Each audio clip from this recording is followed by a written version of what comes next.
Hello.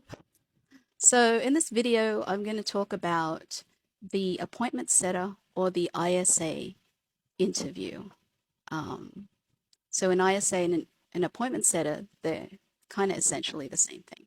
All right. This is a continuation of my previous video where I talked about roles that I've interviewed people for, and the link for that video is in the description to this video. Okay, so what is an ISA? So an ISA stands for Inside Sales Agent or Inside Sales Associate. Essentially, it's a VA who makes outbound calls to set appointments.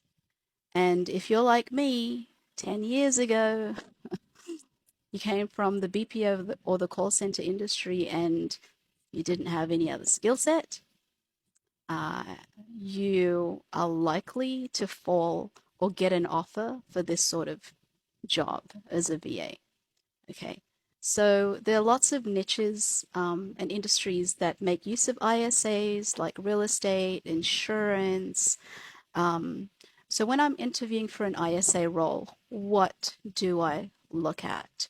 Before the interview, I actually review the Colby or the DISC or the personality test that the candidate or the applicant has filled out, because there is a specific personality type for the ideal ISA, which is somebody who's, they're aggressive, they're charismatic, they're self-motivated.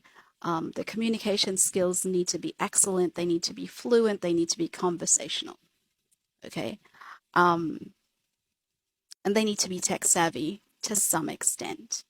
All right.